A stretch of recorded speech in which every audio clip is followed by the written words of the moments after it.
All right, welcome back. Let's continue our conversation with Nick Harper, coming to us live from Iowa. We had a slight glitch in the system. All has been resolved, but I suppose the question that I'd asked you earlier, I will repeat for the purposes of hearing your answer, Nick, whether or not this upset for Donald Trump was expected.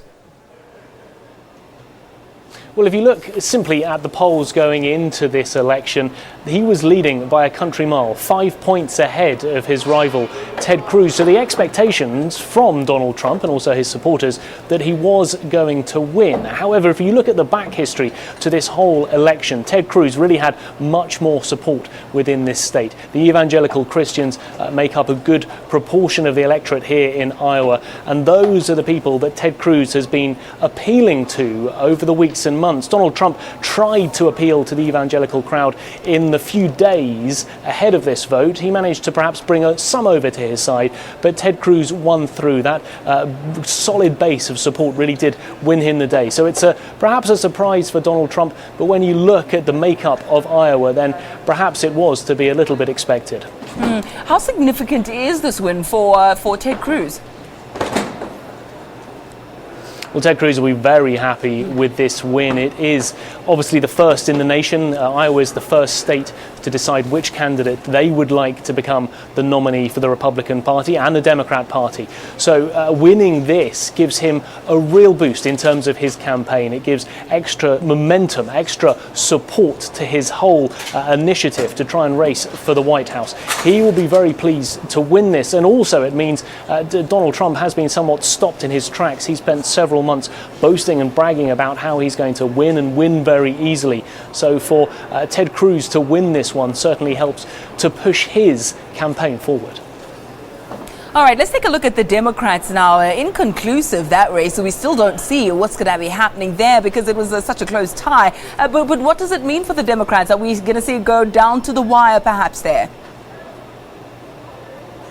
That's right, and we still don't have a result. It's more than 5 hours since voting started. The Republicans announced their winner several hours ago. But there is this dead heat. They're calling it a virtual tie. Really just percentage points between the two of them. There are some precincts still to declare, so we'll have to wait and see exactly what happens there. But for Hillary Clinton, it means that obviously she didn't get the big win she was hoping for. And if you look ahead to the next vote, which will be in New Hampshire, now Bernie Sanders is expected to win that quite easily because he is the senator of the neighboring state of Vermont. That would mean that he would have won or come very close to the first two primaries and caucuses, which would be something of a setback for Hillary Clinton. She's hoping not to repeat what happened in 2008, where she didn't come first in Iowa. She came third to Barack Obama, and of course Barack Obama then went on to get the nomination and eventually the presidency. So a setback for Hillary Clinton, but this dead heat at the moment still means that both candidates have a good shot of getting this Democrat nomination.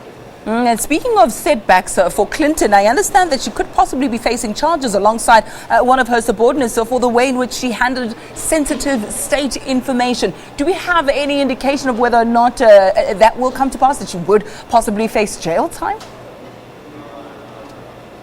Not as of yet. It's not really quite clear, but it has been something that's been dogging her heels for several months, something that the Republicans have used as very strong ammunition to try and bring her down as part of this whole election campaign. The fact that she used a private email server while Secretary of State against the rules. She was meant to be using a normal State Department email address, an email server that she should have been using. Because she didn't use that, it meant that top secret emails were passing through her private server, something the Republicans are very unhappy with, and they really want to try and push this as hard as they can, and if possible get to the point where there may be some charges either against Hillary Clinton or perhaps some of her aides who are working with her within the State Department. Well, as the race to the White House hots up, we'll continue to cross live to Nick Harper throughout the next few months, I believe. Nick, thank you so much for that update. Let's leave it there, at least for now, and check in with the